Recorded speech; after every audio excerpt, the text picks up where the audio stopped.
dimanapun Anda berada.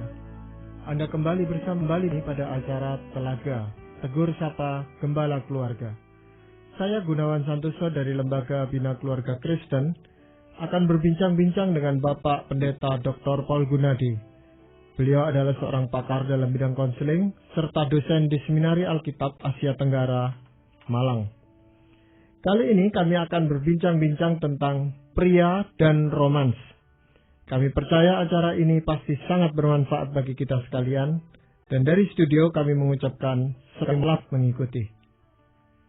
Pak Gunawan, topik yang akan kita bicarakan saat ini adalah pria dan romans.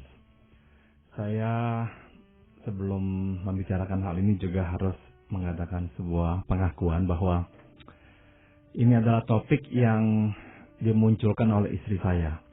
Dimunculkan karena istri saya berkata bahwa barulah akhir-akhir ini saya, yaitu suaminya ini, mulai sedikit mengerti tentang romans. Jadi ya kami terlibat dalam perbincangan mengenai hal ini, kok memang susah ya buat pria itu menjadi romantik dan sebagainya. Jadi saya kira ini topik yang mungkin bukan saja dialami oleh saya, tapi juga oleh sebagian besar pria. Dan dalam konseling pun saya mendengar banyak masukan dari kaum istri, yaitu suami mereka kok kurang romantis. Sedangkan ini adalah hal yang dirindukan oleh mereka, para istri ini. Iya, tapi supaya lebih jelas Pak Paul, mungkin yang dimaksud dengan romans di sini itu apa Pak Paul? Nah, ini yang nanti akan kita bicarakan dengan lebih spesifik Pak Gunawan. Sebab ada perbedaan antara yang dimaksud bersifat atau bersikap romantis dan memberikan romans. Nah, untuk sekilas saja saya akan memberikan definisi romans. Romans adalah suatu peristiwa atau suatu tindakan yang memang mengandung unsur romantis, yang membuat seseorang merasa dirinya itu sangat spesial dan dikasihi. Jadi tindakan atau peristiwa yang membuat seseorang, dalam hal ini istri kita, merasa bahwa mereka itu atau dia itu sangat-sangat diperhatikan oleh kita dan sungguh-sungguh spesial di hati kita. Nah, di situ yang paling banyak terlibat kan adalah perasaan kita gitu Pak Paul. Betul, jadi sudah tentu respons dari istri kita tatkala menerima perbuatan kita yang romantis ini ialah merasakan spesial, merasakan diri begitu berharga. Dan sudah tentu ini sangat membuat dia bersenang hati. Apakah itu dengan pernikahan itu biasanya memang hal-hal yang romantis itu agak kurang mendapat perhatian karena ini sudah dicurahkan pada waktu perpacaran dulu Pak? Seringkali ini keluhan para ibu ya Pak Gunawan, yaitu mengapakah suami saya bisa romantis sebelum menikah, sedangkan setelah menikah kok suami saya itu berhenti romantis? Jawaban saya sebetulnya sederhana sekali, yaitu bukankah pria itu romantis sewaktu berkunjung, sewaktu datang, pergi bersama dengan si istri? Nah, masalahnya adalah setelah menikah, suami tidak lagi berkunjung, tapi tinggal serumah dengan si istri.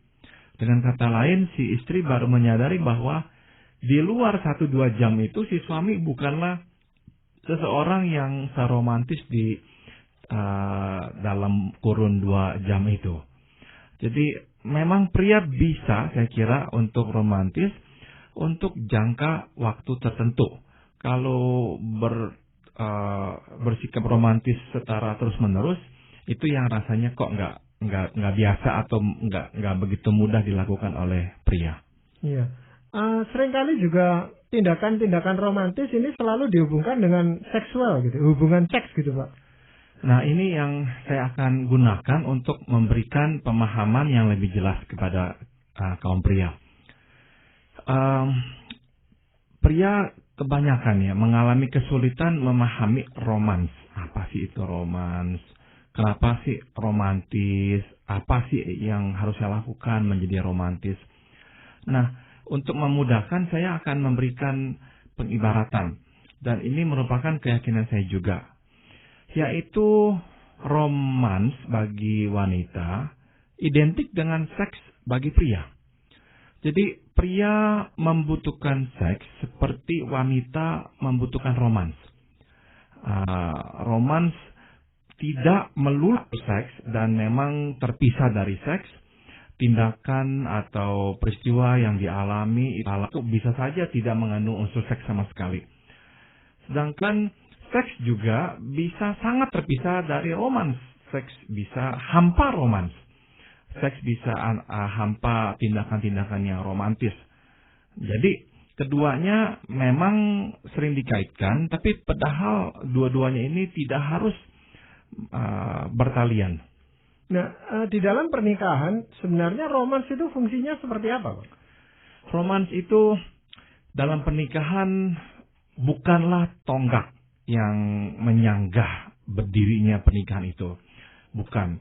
Yang menyanggah pernikahan kita adalah nomor satu, iman kita pada Tuhan, kasih kita pada pasangan kita, kepercayaan kita pada pasangan kita, respek kita pada dia. Nah, itu adalah tiang-tiang penyanggah. Romans, kalau boleh diumpamakan, seperti dekorasi yang membuat pernikahan itu indah. Membuat rumah tangga itu menjadi sebuah rumah yang nyaman untuk kita huni. Dan saya juga ingin tekankan bahwa romans itu adalah sesuatu yang sangat penting. Dan sebetulnya satu-satunya relasi yang bisa dihuni oleh romans adalah relasi nikah. Nah, sama seperti seks, seharusnya seks juga hanya boleh dilakukan dalam mahligai pernikahan. Itu adalah suatu hak eksklusif dari orang yang telah menikah. Nah, saya kira romans juga sebetulnya adalah sesuatu yang eksklusif dimiliki oleh orang yang menikah. Dan seharusnya lah itu yang selalu ada dalam pernikahan pula. Iya. Nah, kalau tadi Pak Paul katakan bahwa romans itu adalah dekorasi dari suatu pernikahan, itu kan seringkali memang orang tidak terlalu memperhatikan pentingnya suatu dekorasi, dianggap itu tidak harus ada. Nah, itu pula memang yang dikaitkan di dalam kehidupan pernikahannya, Pak Paul.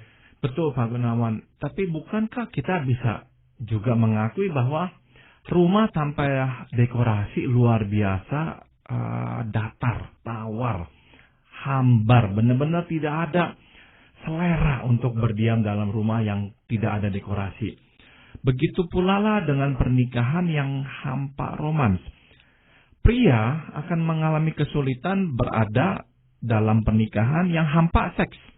Dia akan merasa ini kok sangat datar, sangat hambar. Nah, demikian pula lah bagi wanita, jika harus berdiam dalam pernikahan tanpa romans, dia akan merasakan pernikahan itu begitu hambar, dan sama seperti pria dalam hal seks, ini akan membuka peluang pada si istri untuk akhirnya tertarik kepada pria lain. Apalagi kalau dia bertemu dengan pria yang setidak-tidaknya pada permukaan bisa memberikan romans kepadanya. Kebutuhan untuk diromantiskan itu bisa dipenuhi oleh si pria tersebut. Jadi sekali lagi kehambaran itu suatu kondisi yang tidak sehat karena membuka peluang masuknya orang ketiga dalam pernikahan itu. Ya, kalau begitu apakah Pak Paul punya saran gitu untuk suami-suami yang mungkin kurang romantis ini sampai saat ini? Saya memikirkan ada 3 saran yang ingin saya berikan. Yang pertama adalah pria perlu memahami sebagaimana ia membutuhkan seks, demikian pula lah istrinya membutuhkan romans dalam pernikahannya. Nah, ini benar-benar mesti dicamkan oleh pria. Bahwa romans itu bukanlah sesuatu yang berupa pilihan, optional. Romans adalah kebutuhan bagi si istri. Sama seperti pria tidak bisa berkata bahwa seks itu adalah sebuah pilihan. Kapan dia inginkan, istrinya bisa berikan, ya terjadilah. Kalau istrinya tidak mau memberikan, ya boleh hampir 5-6 tahun tidak diberikan dan tidak akan ada apa-apa. Saya kira sebagian besar pria akan menolak ya hal seperti itu. Jadi pria pertama-tama harus benar-benar mengakui dia membutuhkan seks dan istrinya membutuhkan romans. Sama pentingnya seks bagi dia dan romans bagi istrinya. Ya, katakan si suami ini memang tahu bahwa istrinya membutuhkan itu, tapi ada pula istri yang kurang suka gitu Pak Paul ya, dipeluk atau diperhatikan secara berlebihan. Nah, itu bagaimana Pak Paul? Tidak semua istri memang menyukai sentuhan-sentuhan.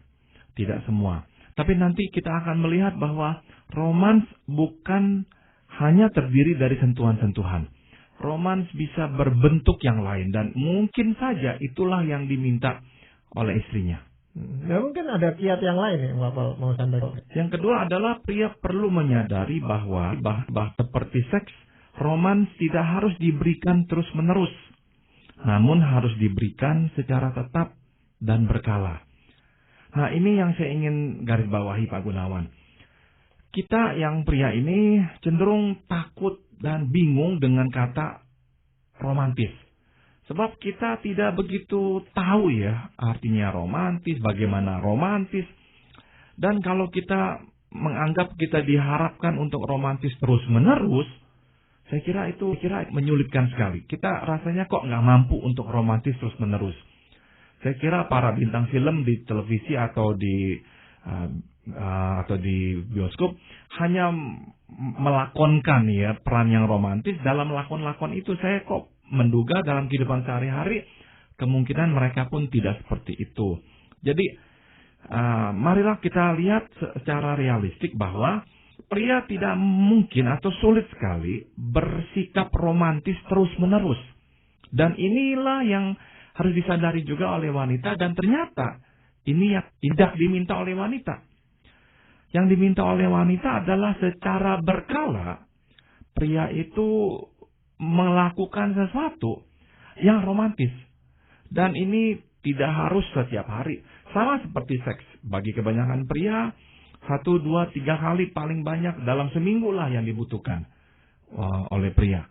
Dan begitu pula lah dengan romans. Wanita mungkin membutuhkannya hanya seminggu sekali atau seminggu 2 kali. Yang penting teratur secara berkala. Tidak harus terus-menerus. Tidak harus si pria itu bersikap lemah lembut, seperti di film. Dan itu memang tidak realistik. Ya, kalau si istri itu sudah katakan memberikan tanda-tanda bahwa dia ingin suaminya melakukan sesuatu yang romantis gitu. Lalu si suami masih tetap dengan kesibukannya, tidak menganggap kebutuhan istrinya, itu apa yang terjadi? Ini membawa kita ke prinsip yang ketiga atau saran yang ketiga, bagaimana suami bisa romantis kepada istrinya. Ternyata penolakan atau sikap suami yang mengabaikan si istri itu luar biasa ya dampaknya. Itu akan membuat istrinya merasa tidak berharga. Saya akan berikan suatu perumpamaan. Bagaimanakah perasaan kita yang pria tatkala kita ingin berhubungan seks dengan istri kita, tapi istri kita misalkan menolak? Bukankah kita yang pria akan merasa terhina, tidak berharga? Nah, kira-kira itu jugalah yang dialami istri sewaktu dia meminta kita untuk memberikan romans kepadanya dan kita tidak mempedulikannya. Dia akan merasa tidak berharga. Iya. Kalau tindakan konkret apa Pak Paul yang boleh dilakukan oleh seorang suami? Yang pertama adalah pria harus melihat romans sebagai suatu tindakan tertentu yang dilakukan untuk istri, bukan sebagai sikap yang selalu ada pada setiap saat. Jadi pikirkanlah romans sebagai suatu tindakan tertentu, bukanlah sebagai suatu sikap terus-menerus yang harus ada pada diri kita pria-pria ini. Misalnya, kita makan berdua. Nah, tapi kita pilihlah makan di tengah suasana yang romantis. Nah, suasana romantis itu sudah memberikan nuansa romans. Atau jalan berdua. Nah, daripada jalan berdua di tempat-tempat yang terlalu rame, nah biarkanlah jalan berdua di tempat yang lebih sepi dan berpegangan tangan. Nah, itu suasana romantis. Yang lainnya lagi, misalkan kita membelikan hadiah yang melambangkan sesuatu yang romantis pula. Misalnya sesuatu yang kita tahu sangat diinginkan oleh istri kita. misalkan kalung ataupun giwang yang berbentuk hati atau apa, sesuatu yang memang melambangkan cinta. Sekali-sekali kita berikan itu, nah itu juga akan menampakkan kasih. Atau misalkan istri saya pernah berkata, Paul, waktu tamu datang, engkau kok mengajak saya duduk, engkau memegang tangan saya dan sebagainya.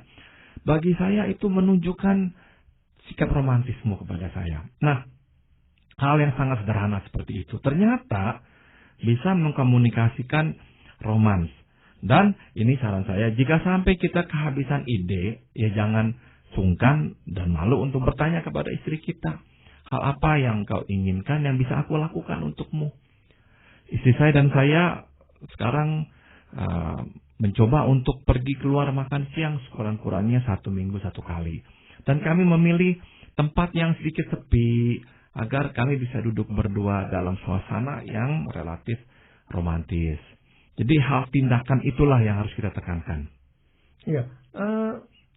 Dalam hal ini memang kadang-kadang pria lebih banyak memainkan otaknya gitu Pak Paul ya. Jadi pikirannya saja yang lebih ditonjolkan sehingga merasa hal-hal seperti itu ya tidak usah terlalu sering dilakukan gitu loh Pak Paul. Tidak penting buat kita pria, harus kita akui. Tapi ya kita mesti sadari itu penting. Dan bukankah istri kita pun bersedia melayani kita secara seksual? Meskipun bagi istri kita, hal itu tidaklah sepenting sepertinya untuk kita. Jadi ya memang itulah pernikahan masing-masing mengerjakan atau melakukan hal yang tidak terlalu penting untuk dirinya, tapi penting untuk pasangannya. Ya, atau memang ada pria yang memang kaku gitu dari sananya gitu. Jadi orang yang terlalu formal dan sebagainya yang sulit untuk melakukan hal-hal seperti itu. Nah, justru ini yang saya ingin tekankan bahwa meskipun sedikit pria atau ya memang saya kira tidak banyaklah pria yang mampu untuk romantis terus-menerus, tapi hampir semua pria saya yakin bisa memberikan romans kepada istrinya. Ini yang saya ingin tekankan. Misalkan tadi saya sudah sarankan, misalkan kita jalan berdua dan sebagainya. Hal lain yang kita juga harus cermati ialah waktu bersama dengan istri kita, berilah perhatian penuh kepadanya. Artinya, waktu kita duduk bersama dia makan, ya kita lihat wajahnya. Jangan kita hanya melihat piring makanan kita, atau melihat jendela atau orang lain. Lihatlah dia. Misalkan kita bertanya tentang dia, idenya, pendapatnya. Ceritakan sesuatu dan tanya apa yang dia pikirkan tentang hal itu.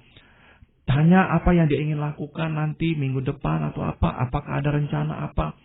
Jadi benar-benar waktu kita berdua dengan istri kita, kita memberikan perhatian sepenuhnya. Nah, kan tidak harus seseorang menjadi romantis baru bisa melakukan semua itu. Dalam keterbatasan kita ada yang lebih kaku, saya sadari itu. Tetap kita bisa memberikan perhatian seperti itu. Tetap kita bisa mengeluarkan pertanyaan tentang keadaan istri kita. Kuncinya mungkin di situ Pak Paul. Justru perhatian itu Pak Paul ya, yang harus kita berikan. Dan itu seringkali kita kurang memberikan. Saya kira kita ini pria cenderung berpusat pada tugas, proyek. Jadi waktu bicara juga mau membicarakan persoalan yang kita bisa pecahkan. Kita ingin tanya pendapat dia supaya kita menemukan jalan keluarnya. Jadi memang inilah pria. Dan ini yang harus kita kesampingkan suatu kita mau memberikan romans itu kepada istri kita. Dan sekali lagi saya tegaskan, ini tidak harus dilakukan terus-menerus. Jadi waktu kita mengesampingkan satu blok waktu itu sejam atau sejam setengah, itulah yang kita berikan kepada dia, perhatian penuh. Iya, mungkin ada yang lain, Pak. Bagi yang sedikit lebih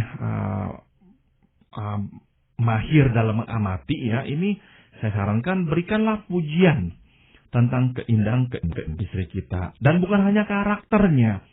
Sudah tentu karakter itu baik, ya. Dan sudah tentu itulah yang seharusnya paling indah dalam diri seseorang. Tapi wanita juga tetap senang menerima pujian tentang keindahannya. Matanya, rambutnya, alisnya. sekali-sekali kita katakan, meskipun kita sudah katakan itu mungkin 100 kali dalam 20 tahun pernikahan kita, tetap kita katakan, alismu kok bagus ya, bibirmu kok bagus ya. Jadi tetap katakan, waktu engkau pakai baju itu tampak cantik. Waktu engkau memakai perhiasan ini, kok engkau tampak sangat-sangat cantik. Jadi tetap ya berikan pujian tentang keindahan istri kita secara jasmaniah pula. Iya. Nah itu memulainya bagaimana Pak Paul? Jadi kalau ada seorang suami yang selama ini kurang lah bersifat romantis, kemudian sadar akan kebutuhan itu. Nah kalau dia memulai, itu kadang-kadang istrinya kan jadi kaget gitu. Jadi malah dianggap ini main-main atau apa ya. Nah supaya bisa berlangsung dengan baik bagaimana Pak? Bisa langsung ya diakui bahwa saya nggak terbiasa berbuat ini, dan saya akan ya mengeluarkan kata-kata yang mungkin terdengar lucu bagimu, tapi saya mau memulainya daripada terlambat. Yang saya ingin katakan adalah, engkau kok tampak cantik hari ini. Nah, mungkin si istri akan tertawa atau berkata, seperti anak muda saja dan sebagainya. Namun si suami bisa dengan serius berkata, inilah kesalahan saya selama ini, saya hampir tidak pernah mengomentari penampilan fisikmu. Tapi mulai saat ini saya ingin melakukan itu, untuk mengatakan hal seperti ini. Sebab memang benar, saya kagum dengan kecantikanmu ini. Iya, mungkin keterbatasan waktu atau keterbatasan kata-kata itu membuat orang juga sulit untuk menjadi romantis. Betul. Dan saya kira ya memang ada derajatnya ya orang romantis. Namun ya tidak usah berkecil hati bahwa kalau kita tidak punya kata yang terlalu puitis, maka kita nggak bisa memberikan romans. Sekali lagi, romans itu tidak hanya terdiri dari kata-kata yang mesra atau puitis. Bisa dengan kata-kata yang sangat sederhana, misalnya berkata, saya senang bisa berjalan denganmu. Saya senang malam ini kita bisa berdua. Hal seperti itu, atau tuh pelukan di pundak, kemudian membisikkan sesuatu, yaitu saya sayang padamu. Tidak usah kata-kata yang terlalu muluk. Dan setelah kita berikan itu, ya sudah, kita hidup seperti biasa lagi. Dan mungkin beberapa hari kemudian atau minggu depan kita memberikan romans itu kembali.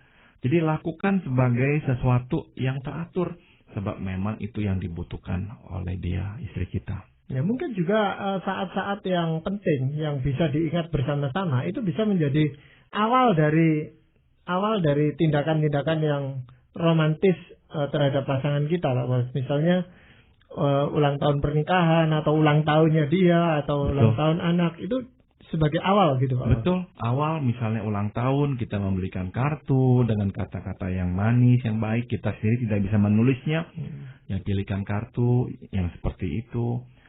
Jadi banyak cara yang kreatif, asalkan kita mau, kita anggap ini penting, saya kira ya bisa kita lakukan. Jadi itu tidak harus menjadi suatu surprise gitu Pak Paul ya untuk istri gitu. Tidak ya, jadi lakukan secara teratur. Misalkan tentukan seminggu sekali kita akan keluar makan berdua tanpa anak-anak. Nah itu lakukan seperti biasa, kita yang pilih tempat-tempat tertentu untuk istri kita. Dan ini manfaatnya sangat besar Pak Gunawan. Hati yang terpenuhi ya menjadi hati yang tidak menuntut dan tidak mudah tersulut. Hati yang tidak terpenuhi menjadi hati yang mudah menuntut dan mudah tersulut.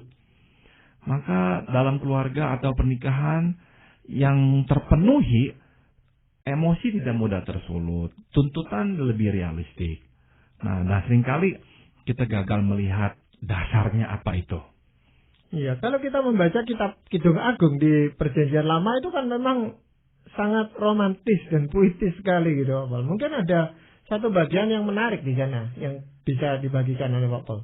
Bisa, di Kidung Agung 4 ayat pertama dikatakan, lihatlah cantik engkau manisku, sungguh cantik engkau bagaikan merpati matamu di balik telekungmu.